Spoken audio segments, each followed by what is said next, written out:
Picture this: watching your beloved college basketball team dominate the courts, only to see their standout players rise to NBA stardom. That's the exhilarating journey of Maryland Terps alumni conquering the professional league.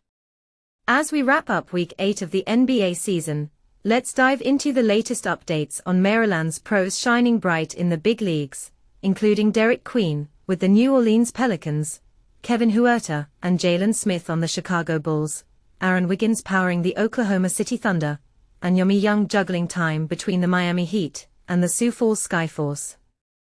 Get ready for some impressive stats, standout performances, and a sneak peek at what's coming next.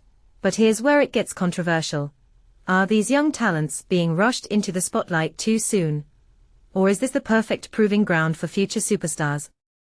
First up, let's talk about Derik Queen, the Baltimore native who's been turning heads as a rookie center for the New Orleans Pelicans. Queen has truly come into his own this season, boosting his averages to a solid 12.7 points per game, while shooting an impressive 50.4% from the field, plus grabbing 6.4 rebounds, and dishing out 4.1 assists in each match. For beginners, these numbers show he's not just scoring, but also controlling the paint and setting up teammates. Think of him as the team's anchor on both ends of the court. And this is the part most people miss. On December 8th against the Spurs, Queen exploded for a career-high 33 points, snagged 10 rebounds, delivered 10 assists, and even blocked 3 shots, marking a historic milestone as the first rookie center ever to notch a 30-point triple-double in NBA history. A triple-double, explained simply, is when a player gets 10 or more in 3 of 5 key categories: points, rebounds, assists, steals, or blocks. It's like hitting a royal flush in poker. He's now climbed to 3rd place on the NBA's rookie ladder, proving his potential. But here's the controversy.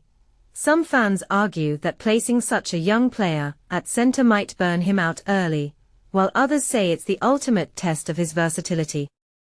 What do you think? Is Queen destined for greatness? Or should he be given more time to develop? Shifting gears to Kevin Huerter, who's been a steady force for the Chicago Bulls.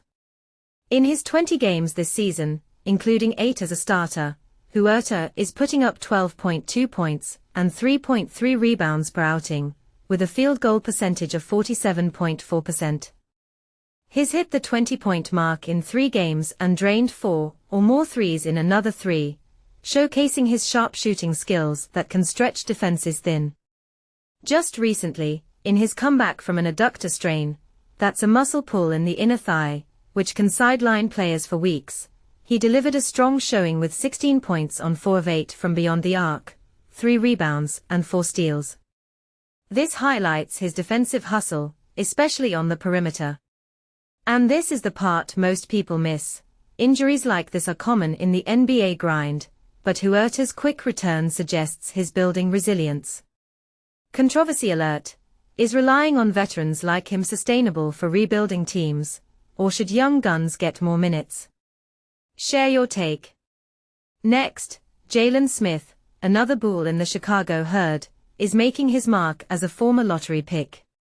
He's averaging 9.6 points per game on 47.3% shooting, complemented by 5.8 rebounds each time out. Smith has cracked double figures in scoring 10 times this season, and logged double-digit rebounds in 3 games, including back-to-back double-doubles early on, like his 18 points and 11 rebounds against Cleveland, followed by 11 points and 12 rebounds versus San Antonio. For those new to the game, a double-double means achieving double digits in 2 stats, often points and rebounds, reflecting a well-rounded contribution. It's a sign of his growing versatility in the front court. But here's where it gets controversial. With the Bulls' young roster, some debate if Smith's role as a big man fits the modern game's pace, or if he's being underutilized. Do you see him evolving into a franchise cornerstone? Over on the Oklahoma City Thunder, Aaron Wiggins is making a splash after overcoming injuries. He missed most of November, but has appeared in 15 games overall, and since returning, he's been instrumental in the team's 5-1 record in his last 6 outings, hitting double figures in scoring 3 times. Season-wide, Wiggins is at a personal best of 12.3 points per game, shooting 46.2% from the field and 41.7% from 3, which is crucial for a wing player who spaces the floor. His recent performances include a 19-point outing with 5 of 6 threes, that's sinking 83% of his long-range shots, 3 rebounds, and an assist, plus an even bigger game with 27 points on 7 of 10 from deep, 2 rebounds, 2 assists and 3 steals. This demonstrates his ability to score efficiently while contributing defensively. Think of steals as game-changing plays that can shift momentum. And this is the part most people miss. Wiggins' shooting range could be a key factor in the Thunder's offensive evolution. Controversy brewing. Is the Thunder's hot start sustainable with young players like him, or are they due for a reality check? What's your prediction? Lastly, Jahmir Young is balancing NBA and G League action with the Miami Heat and Sioux Falls Skyforce. He's suited up for 5 Heat games, averaging 2.0 points in just 5.0 minutes per contest, which is typical for a rookie guard getting limited run. But in the G League, the Maryland native is thriving, racking up 25.5 points, 6.8 assists, and 6.0 rebounds per game, a testament to his high-energy style that could translate to the pros with more opportunities. For context, the G League acts as a developmental league where players sharpen skills before NBA call-ups, much like a minor league in baseball. This dual role shows the grind of breaking into the league. But here's the controversy. Should players like Young stay in the G League longer to build confidence? Or is the NBA rushing them for instant impact? Do you think he'll become a regular for Miami soon? Looking ahead, here's the upcoming schedule to keep an eye on these Terps.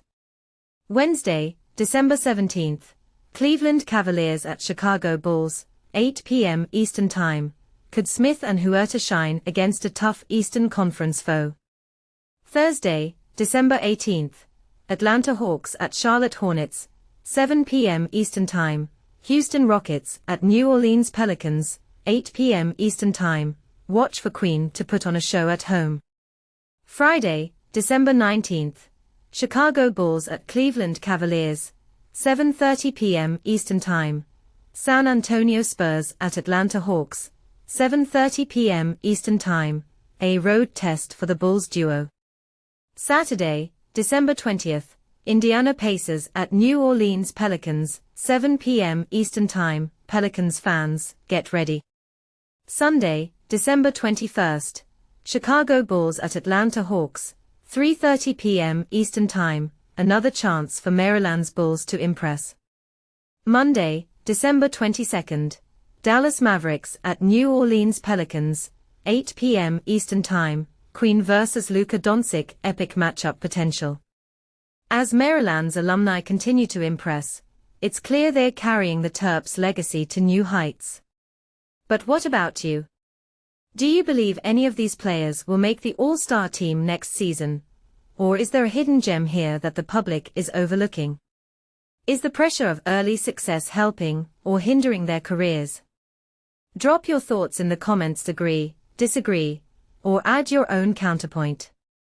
Let's discuss.